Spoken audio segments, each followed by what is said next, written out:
production from the point of view of my Yes, we are happy to hear we what the talk about EPA thinks on responsible that. consumption and production.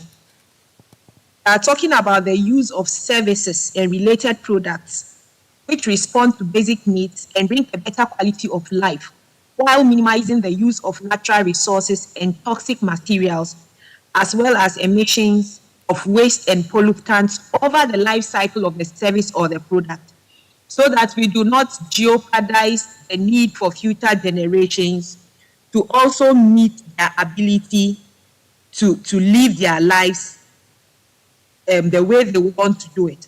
So responsible consumption and production is a holistic approach. It talks about, and it's looking at, we are developing economically, but we want to develop economical progress, but we want to reduce environmental degradation, the quantity of resources we take from the environment. For us, it also means life cycle thinking. Plastic cup that I am using, I have this plastic cup and I am okay. I am thinking materials were sourced from. What happened? How was it manufactured? And then how was it used? And the final disposal. So at every point in time, our footprint is important to me. A case in point that I want to point out in Ghana today that is a problem for us is the illegal mining situation that we have with the Galamsey operators. Yes, somebody wants the resource, he wants gold, but what is the cost? Degraded land, lost farmlands, polluted water, exposure of populations to toxic chemicals. Those are not the things we are looking at. So when we talk about responsible consumption and production, we are talking about the life cycle from design to extraction to processing to transportation to use to disposal. We are interested. So that even if I'm designing a product, I am not thinking about just the use of the product. I'm also thinking about, am I designing it for me to be able to recycle it? When it gets out of at the end of life, can somebody take it and use it for something else? Can I take out the components and use it for something else? So that is what we are looking at when we are talking about sustainable consumption and production. When we talk about sustainable consumption and production, we are talking about moving waste up the value, the waste hierarchy. Okay? We are looking at moving waste up the waste hierarchy. When we talk about sustainable consumption and production, we are talking about circularity. So it is a movement away from the business as usual situation whereby, yes, we meet our needs, but we make sure that we use less. So for us, it's using of less material, alternative material, renewable energy, thinking about recycling, reuse. These are the things we think of when we say sustainability, and that in our bid, we also do not deprive communities also. The communities are also resilient. Thank you very much. Yeah, thank you very much. That was quite comprehensive. But I'd like to stay with you, Madam, and ask a follow-up question. So, what are some of the policies and programs that the EPA has put in place or spearheaded for us as a country to encourage people to do these things, to use alternative materials, to reduce material use in production, and all of the others that you shared with us? Are there any specific policies you can share with us that exist currently promoting this? Yeah. You know, EPA's policies, thank you very much. EPA's policies would derive from existing national policies. So even first and foremost, the constitution of the country promotes sustainability. As at 1992, when the constitution was being promulgated, they said that Article 36(9), it says that the state shall take appropriate measures needed to protect and safeguard the national environment for prosperity. So you can see that the Constitution already is thinking about sustainability, is thinking about sustainable development. Then the National Environmental Policy also says that our approach to environmental protection will be guided by a preventive approach. with the recognition that socio-economic development must be undertaken in such a way that we avoid the creation of environmental problems. So even our national environmental policy states that. So it states from a preventive approach. Now, my co-panelist has said a lot already, but let me just add a few things.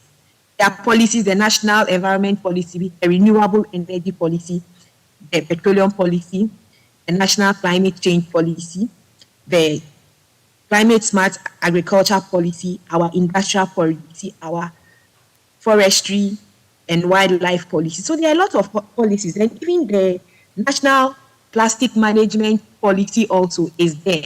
So we work with all these policies to ensure that, yes, we promote sustainable consumption in the things we do. Then one thing that EPA has done, EPA also works, the Climate Change Department of the EPA works in the development of our nationally determined contributions.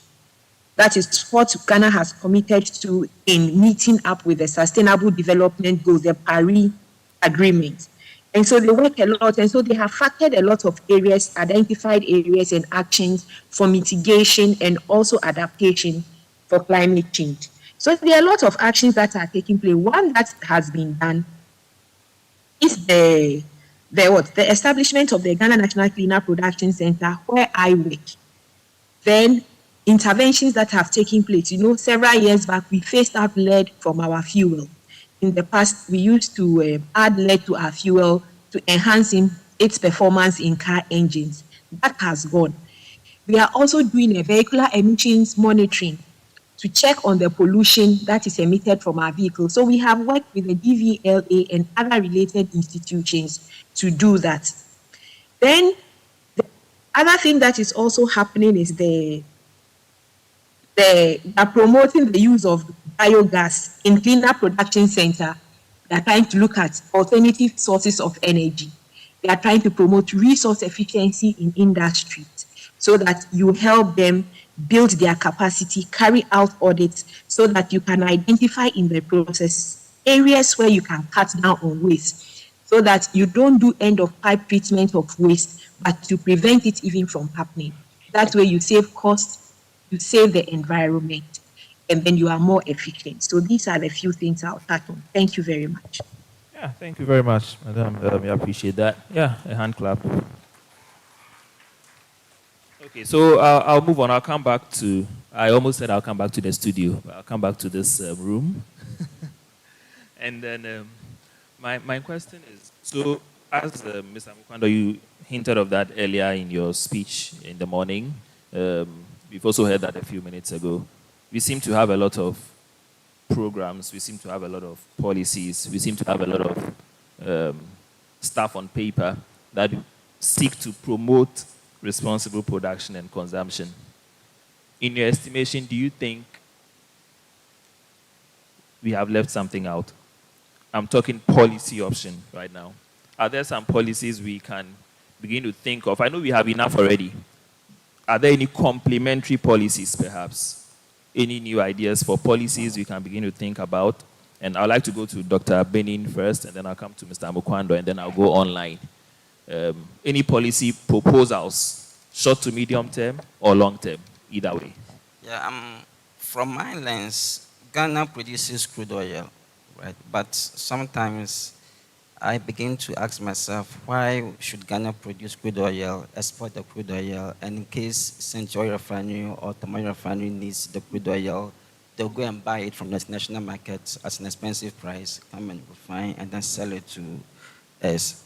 So I believe that, there's a bit of a gap there, right? The Petroleum Commission, the National Petroleum Authority, and the rest can sit down on the table and then maybe find a way of having enough guarantees in place so that once we produce the oil, it goes to Central. The oil from Jubilee and 10 and then offshore K3 points, it goes to Tomoyo Refinery and the Central oil, and then any other oil refinery, Akaba Refinery, Platinum oil, and the rest to process the oil and then send it to the consumers, rather than sending it to the national market for them to go and then buy from there.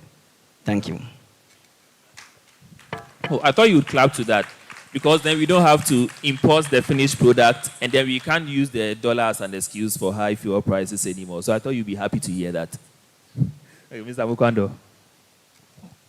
So I will start on from where my brother, left off. I don't know whether to call it a policy or not. Forgive me for the lack of word. But I will say a paradigm shift. And I get back again to our leadership. As he indicated, TOR, that's a Tema oil refinery, used to refine crude oil for us and provide us with petroleum products. Government in, government out have actually come, and the result of efforts has been to send Tema Oil Refinery back to the ICU. It hasn't become very operational. And you look at efforts seem to be that let's kill that organization. You get the point. And it also appears strongly who are the people who are importing the petroleum, the finished petroleum products.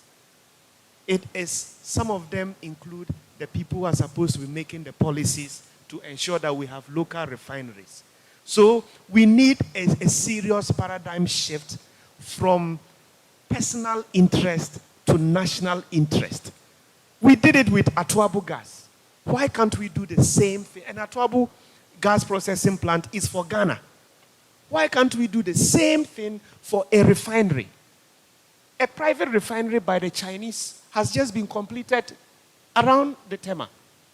Couldn't we do the same thing for Ghana? But again, let me be blunt. Some of the policymakers I hear are shareholders in the private enterprise. So because of self-interest, they will not promote national interest. So we need a paradigm shift. Again,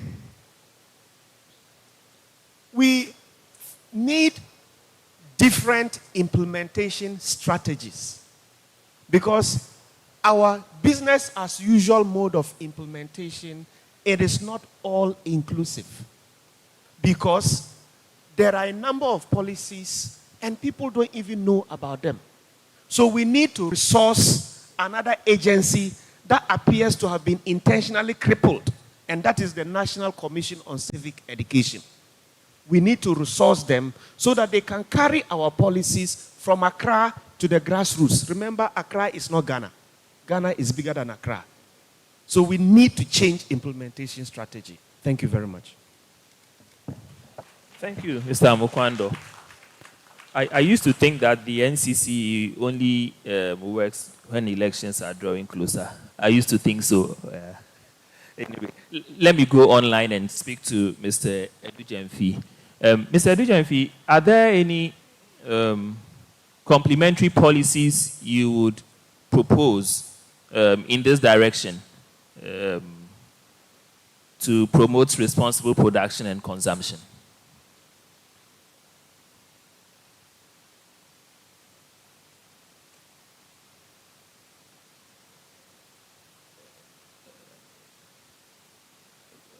Can the online guests hear me?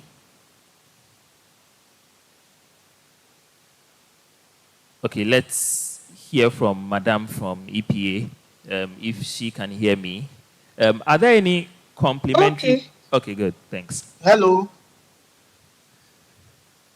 All right, let's listen to Mr. Edujemfi first, and then we'll come back. Mr. Edujemfi, let's hear you first. Can you hear me? Yes, we can hear you. I said GPMA, we are more focused on the circular economy, and we've establishing PPRO, all stakeholders in the plastic value chain, from gripe, NAS power, food, PMA. Aim is to create, initially was to create a voluntary EPR system. But based on discussions we'll be having with stakeholders, we want to make it mandatory so that every plastic that comes in, something is paid for for it to be recovered out of the system. So we are more into the plastic management policy that is currently in force, and we are more focused on the circular economy. And practically, we have some numbers here to support what we are currently doing in relation to recycling by our members. Please, can you hear what I'm saying? Yes, we can. Hello? Yeah, please go ahead. We can hear you.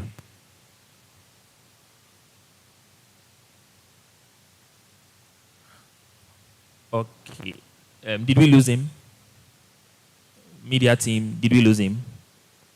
Okay, then let me switch over quickly and let's hear the thoughts of Madam Nyaba.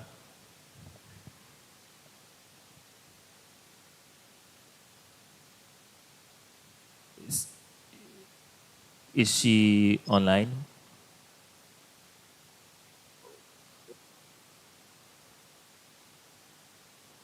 Okay, then let me come in studio and then. Please, did you give in relation to doing?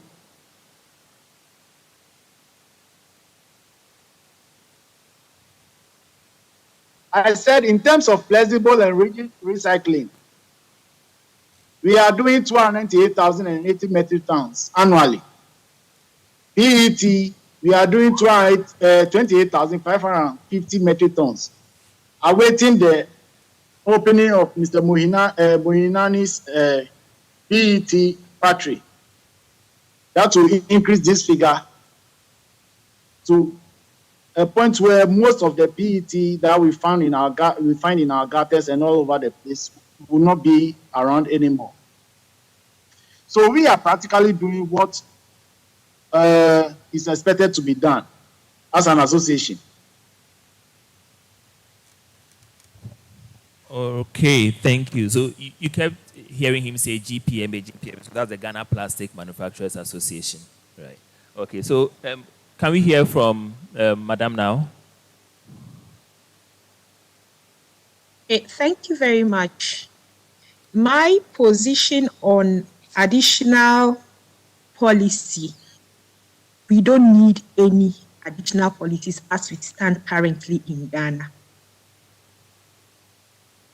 What we have to do is to implement the policies we have committed to, the strategies we have derived, and do them consistently over a period. And I am sure that it will yield a lot of results. The only other thing I want to add is the strengthening of the fiscal support for responsible consumption and production. For example, somebody who wants to go green in his manufacturing, he needs new technology. Can there be a tax rebate for him when he has proven that this will cut down on emissions, this will cut down on waste, he can operate sustainably? Can we give him some rebate? Can we patronize, as government being the biggest buyer of goods that are produced from recycling, from sustainable activities, and government be the buyer so that the investors and entrepreneurs will get funding for what they do? That is what I want to see. As we stand now, I don't think we need anything. Let's implement what we have, monitor, and then check and evaluate and make corrections as we move along. That is what I'll see. Thank you very much. Okay, thank you very much. So, Alice, we need some rebate policies, and we need to implement them. Let me come here in studio. So, I think one of our panelists online has made mention of the Ghana Plastic Management Policy.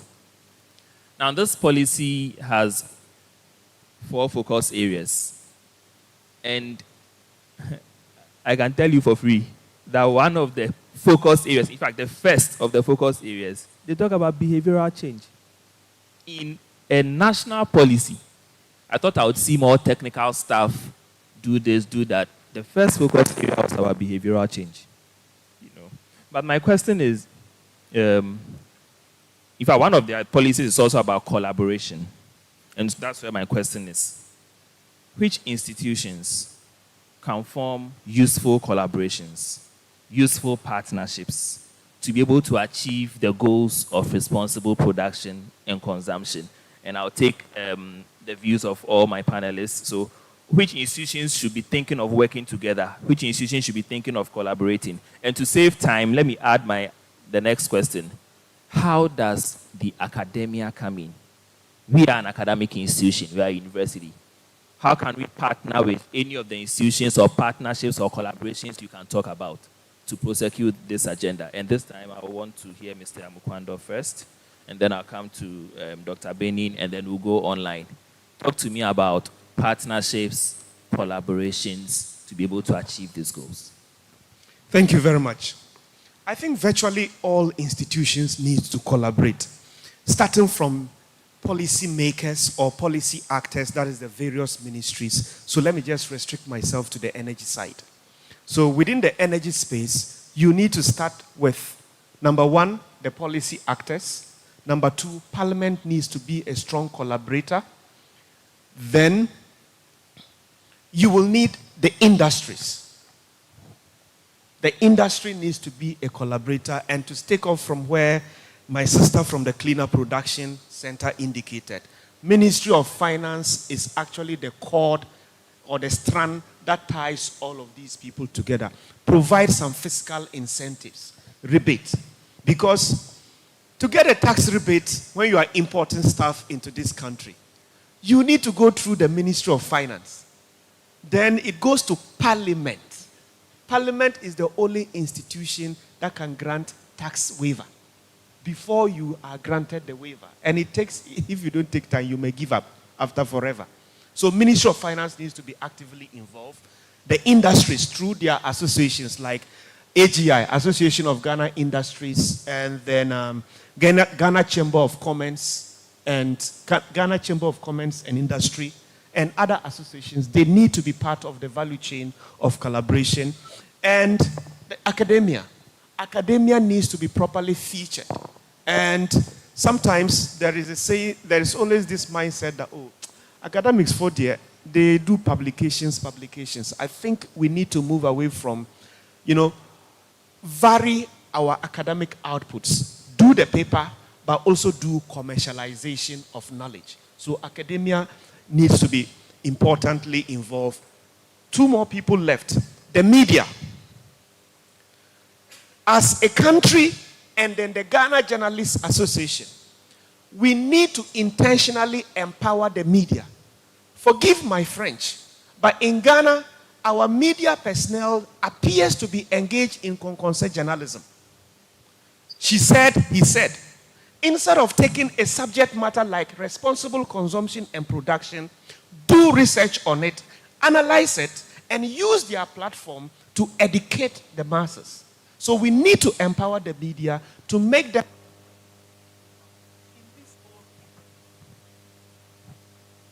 make them a worthy collaborator in this endeavor. And finally, the society, the citizenry.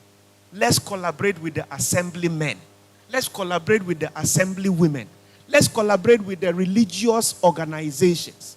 And when we do this,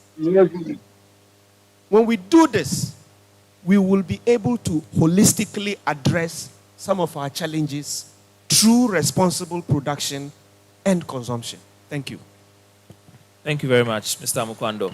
Dr. Benin, so you work in the more very technical, high-end stuff of the energy chain, right? But can you guys still be collaborating with other people, other institutions, and which institutions? Yeah, exactly. For example, when I was with Modec Talo, what I did was I ensured that Tech, KN, USD, as well as UMAT and then KVAS, they signed a contract with Modec so that they could bring their students over there for internship, and then so that the lecturers as well, we signed a contract for them to come and look at some of the problems that we are having on Jubilant and FPSO, and then collaborate for us to solve them. And then it worked so well.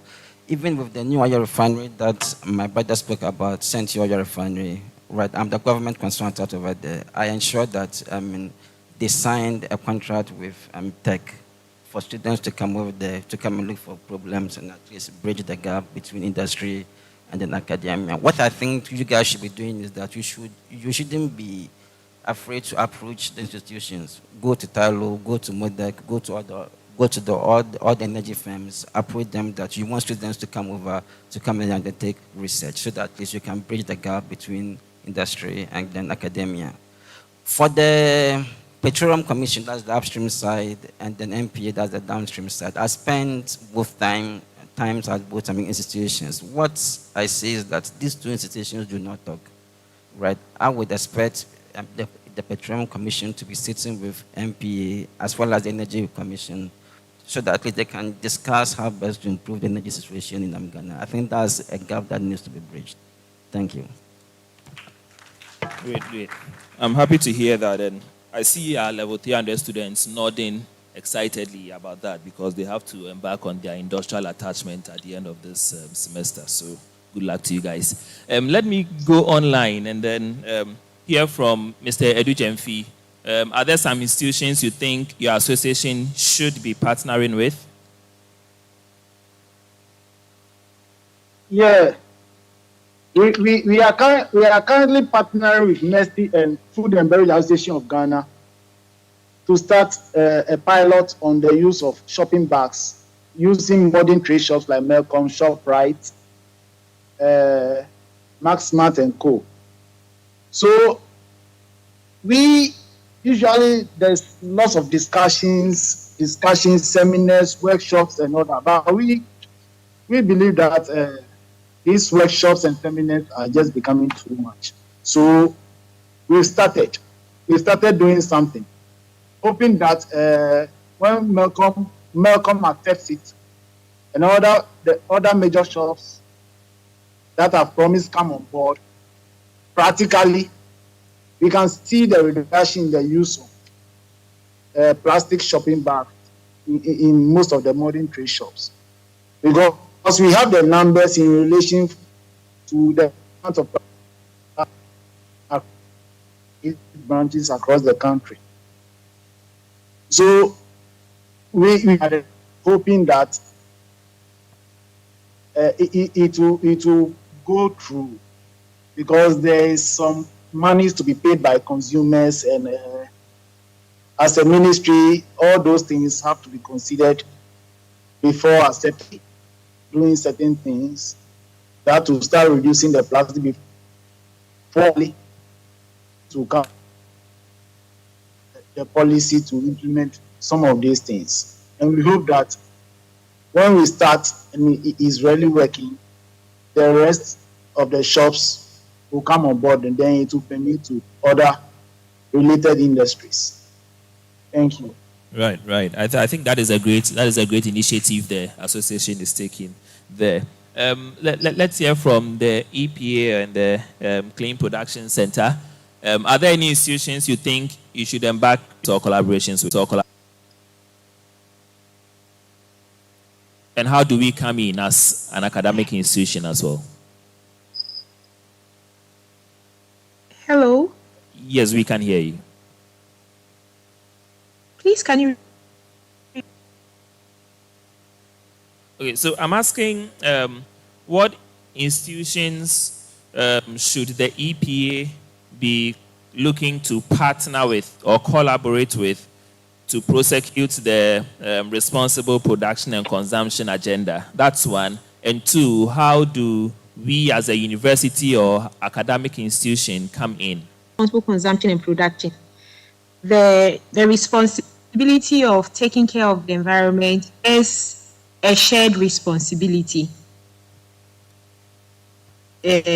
Ministries, agencies, and departments will collaborate with the municipal, metropolitan, and district assemblies. We work with NGOs, we work with communities, we work with academia, research institutions, industry associations, consumers, people, market women, waste collectors, recyclers, scientists, business people. Because remember, are talking about sustainability, you are thinking about the money, you are thinking about the value for society, and you are thinking about the environment. So business people, financial institutions, these are the people we think we want to collaborate with. Everybody, nobody should be left behind.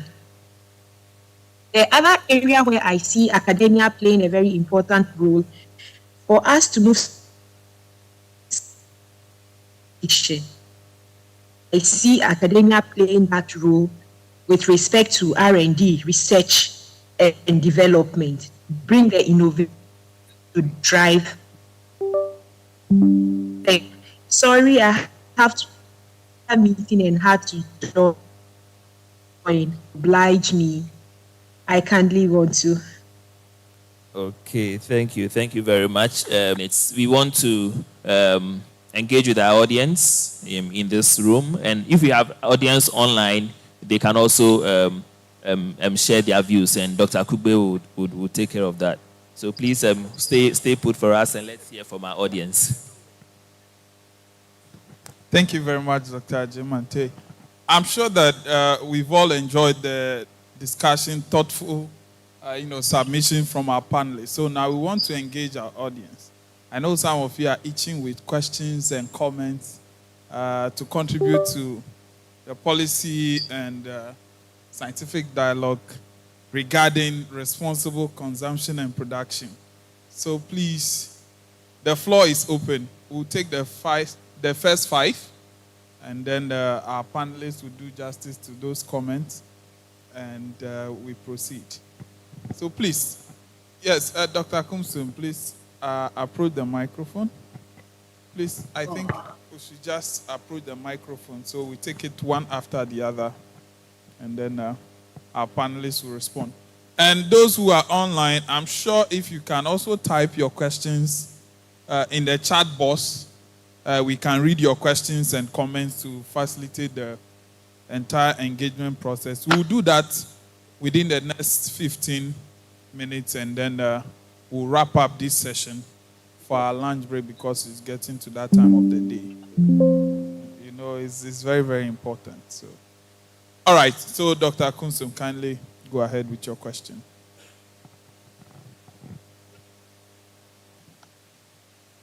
Hello? Yeah. Thank you very much, Dr. Kube and Dr. Sante. It's been a wonderful discussion so far, and really appreciate it. I have tons of questions, but I'm going to narrow the question to one particular question. And this is my question.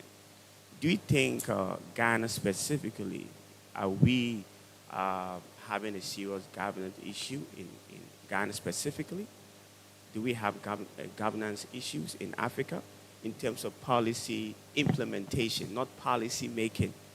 But the policy making, we have a lot of technocrat, but I'm talking about policy implementation. And if you are to grade so far what we have as a country and how we go about issues in this nation, how would you rank this country in terms of implementation from 1 to 10? Thank you very much. All right, thank you, Dr. Akunsin. Doc, so go ahead with yours. I want to know from our panelists whether it is not time, that is from their view, whether it is not time we use a drastic approach to plastic reduction in this country, because it seems we keep going back and forth as to whether we are doing away with the use of plastics and using a different approach, or we still want to play around it. Because I know other African countries, like one of the panelists mentioned, you don't enter Rwanda with polythene bag. Can't we begin to do that here? Like the Malcolms, the big shops, you discourage the use of plastics there. When you're a consumer, you go in and buy, you pay for the cost of the polythene bag you are given. And it should be so harsh that it will discourage people from depending on the shops to give them bags. In that case, at least you would, when you are going to buy something, you know that you have to carry something to go and collect your goods. Don't you think it's about time we adapt that strategy? Thank you. Thank you. Yes, Dr. Akola. Thank you very much. My name has already been mentioned. So, So after Dr. Akola, we'll have two more, and that'll be it for this section because of time constraints. All right. So I just want to add the gender aspect. Two men have asked or made a submission, so I'm also coming to add something. In addition to what my brother just said, I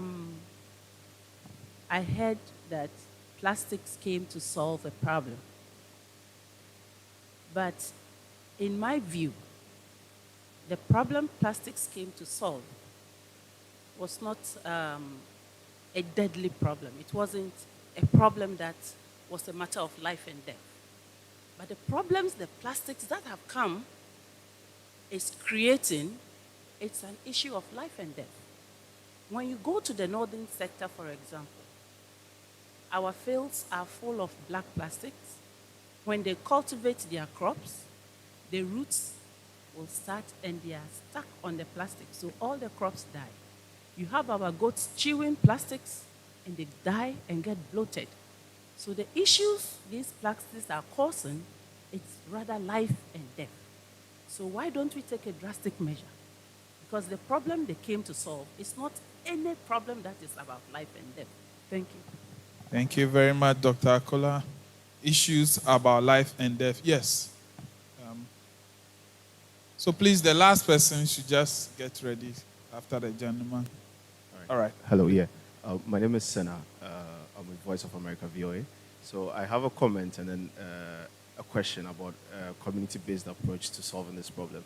But I think my first comment is based on the fact that we've had conversations about the culture of the people, implementation here and there. So I just wanted to draw attention to one thing that the panelists said about people in Crawford besieging the, the ECG place. I feel sometimes there's a mismatch when we are trying to rally people. I just thought it's something I'd just like to comment on about rallying people against systems that may eventually be detrimental to us. So it's just a comment I wanted to mention. But then the other way is that I also think someone made reference to Rwanda, and then you can't take a single-use plastic to Rwanda here and there. But I think there's a way where industries, academia, and policy have merged, and including implementation, where of course we all say that let's kick plastics out, right? But the question is, what is the alternative, right? There's always I think one of the panelists again said that the people who are influencing the policies have business. There's a capitalist society there. If you say let's stop single-use plastic, some people are going to lose their jobs. Have we made alternatives to that? That's where the academia comes in. What is academic doing that is suggesting a different approach to it? So I feel there should be a way where there's a conversation where everyone is contributing to a way to have this work, including implementation. And then the last thing I was going to ask is, have we tried using CREMA, the CREMA approach, where we have community-based systems, where communities themselves find ways of enforcing and then protecting their own environment, where they hold the responsibility. Because in some other conversations where I've been, people have said that plastics is not really the problem, but the disposal of plastics has been the problem. And some people say it's actually even more sustainable. Like the guy using the plastics to make building blocks, he says it's more sustainable than felling trees to make eco houses. So there's a big conversation there, but I feel the disposal of it, together with policy and implementation and involving the community, is where there's a mismatch. Thank you. Well, thank you very much. My name is Ezekiel Suti, daily graphic reporter.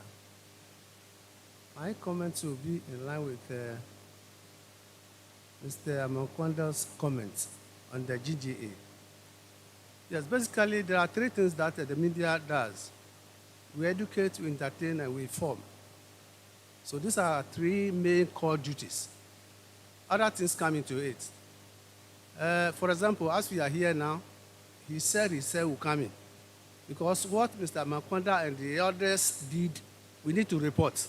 And that is where the East will turn into was, and then R into where, etc., etc. But beyond that, there are some other things we need to do, all embedded in the three core duties. We are to, just as he said, apart from reporting on an event like this, there's a need for us to write in-depth stories. And that is where he's coming from. Where you write in the form of an article. That is not reporting.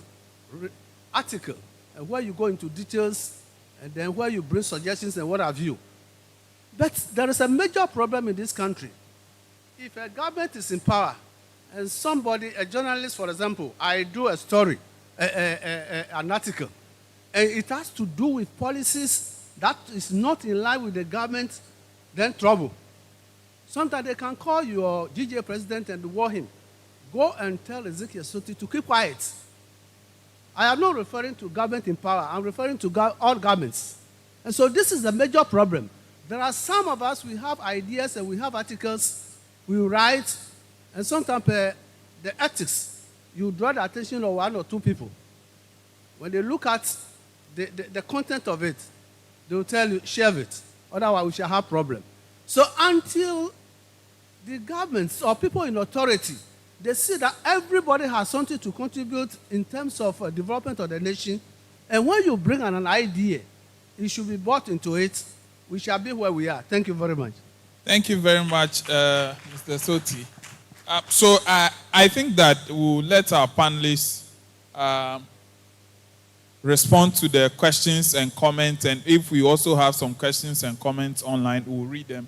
But I'd like to go to Dr. Benning to, have his say on if he can respond to any of the questions at all or make a comment about any of the issues raised by the audience. I'm so sorry, but all the 5 questions are not within my field. Right. Fine. That's fine. So we can take the thoughts of Mr. Mokwando, my own friend, about the issues raised. I will just comment on only the 2 of the issues raised. And I will start with the media. Your submission is valid. It is a problem that we are dealing with right now. Even today, we've had media houses unfavorable towards the government in power. We have it happening. You get my point? The advent of private media, it was who? Ureku Brobe, who came out with Radio Eye. He was beaten one time or the other badly for speaking against the government. Should we throw our hands in the air and give up? This is my prescription, my humble prescription. I think when you have a very strong, and let me borrow the word, responsible and responsive GJA, that we quickly come to the aid of reporters who express their opinions in the interest of national development in accordance with the ethics set out by the Media Commission and GJA rules. We've had times when the Malik from Joy News, he was brutalized when he was reporting on Galamsey. They came to his defense. Ahmed Swale's case is still at the Ghana Police Service. We don't know where it is progressing. So, and we as a community, let's not sit down and watch. When a journalist is brutalized, let's not say, oh, it is that profession, it's not me. Let's all come together, because when the media is gag, we are done as a society. Finally, to my very good friend who talked about not inciting citizens. The contractor who constructed the road at Medina, they put a footbridge there with a staircase to cross the footbridge. If the youth of Medina had not blocked that road, I will tell you without any fear of evocation that that footbridge will not be constructed. Positive defiance. Delete the word violence. Positive defiance. Number 2, if our retirees had not gone to the Ministry of Finance to besiege it, quote unquote, to picket there, I believe Ken Oforiatta would have added their retirement. If you've read about American civil liberty history, you will realize that it took Dr. Martin Luther King to embark on nonviolence. Mr. Mokwando, he always speaks with passion. and he said we should delete the word violence. We can positively what? Defy, but let us not use violence. I would like to go to Mr. Kwabena Edu-Jemfi. If Mr. Kwabena Edu-Jemfi can still hear us, his thoughts on plastic banning and some of the issues raised by our audience.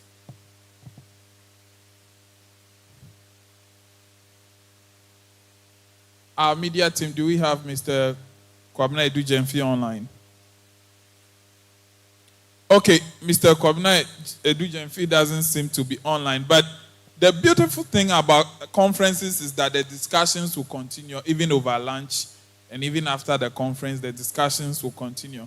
At this juncture, I would like to take the final thoughts or the take-home messages from our panelists.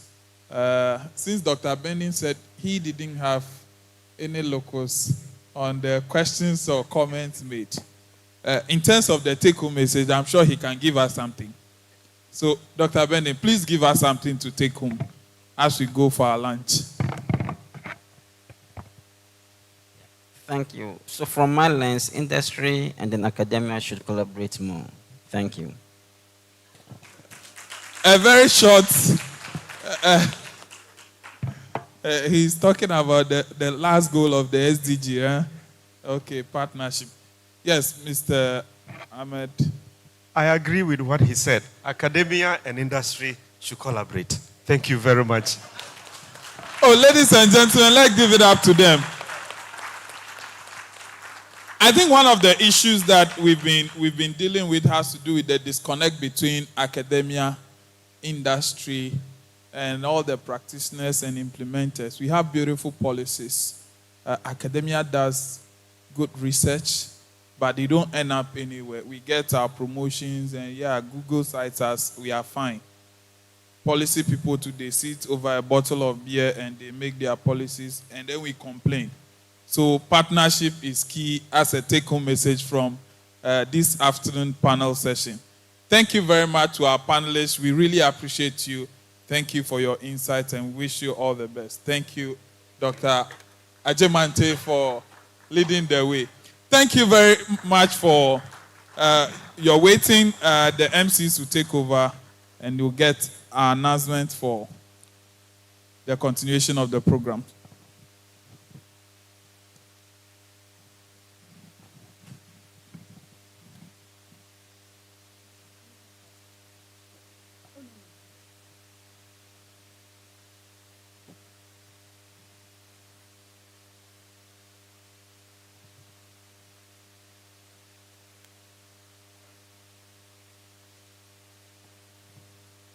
So once again, we would like to thank our moderators and our panelists for leading the discussions and for all the insights that they have shared, where we are focusing on now to achieve responsible production and consumption in Ghana, and the areas we should be focusing on, moving on from here. We would like to make a slight tweak to the program, so that we will invite Dr. Kwame Boer to come and introduce the chairpersons for the breakout sessions, so that after lunch we go to our breakout sessions and then converge here at 4:30. Thank you. Psychologists have something they say, implied presence. The chairman is not there. So I would imply that he is here and take the permission to introduce the various chairpersons. We have about 6 of the groups for the technical presentation. We have the first one is the circular economy and healthy food system. And this session would be chaired by Professor Anthony Amwa. If Prof is here, Prof, can we see you? He's not here. Okay. I think he will get the message. And they would be meeting at computer lab just after the lunch. Then we would have clean, affordable, and sustainable energy. That session would also be headed by Dr. Sam Kwekudoche. Doc, I saw him around. Where is Doc? Oh, okay. Then let's pass the message to him. They would be meeting in the lecture room 6B. Lecture room 6B. Then we also have public health and clean environment. And that would be chaired by Dr. Theodora Aquile Esiama. Doc, if you are here. Okay. Dr. Doche, please, we want to see you. Yes. We thank you for accepting the role. We thank you so much. What about Dr. Esiama? Okay. Please, let's pass the message to him. Dr. Esiama and team would be meeting at the multi-purpose public health and clean environment. That's where they will be meeting. Then we have biodiversity and ecosystem restoration. This team would be led by Professor Nimoy Papu. Professor Nimoy Papu. Prof, thank you. Thank you for accepting the responsibility. And you and your team would be meeting at lecture room 6A. Lecture room 6A. Then the next session would be consumption behavior and socioeconomic development and gender production and consumption. And this team would also be led by Dr. Shine Francis Bedema. Dr. Shine. Dr. Shine. Let's see you shining. Yes. Yes. Yeah, Dr. Shine. So, Doc, you and your team, you will be meeting at video conferencing room. Video conferencing room. Then we have the student session. Student session. But this, there are a lot of them. We have Dr. Daniela Delari Sedega. Doc, yes. I like your name so much. That's Sedega. That's Sedega. I don't know what it means, but I just admire it. And then we have Dr. Kojo Dazi Ninsin. Am I correct? Ninsin. Okay. And then Felicia Enin. Is that doctor? Oh, then they didn't do good justice to your title. It's not there, but I know you are a doctor. So please, you and your team, you are moving to lecture room 3B to moderate the student session.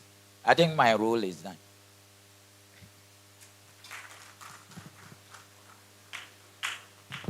Thank you very much, Dr. Bo. One last announcement, and then we are out of this place. So please, all paid participants, invited guests, and functionaries are to pick up their lunch coupons at the registration desks. And we will have the lunch at the same venue where we had the snacks. Enjoy your lunch. Please, after lunch, don't come here. Go to your respective breakout rooms, and then we will meet here at 4:30. Thank you very much for your attention. See you then.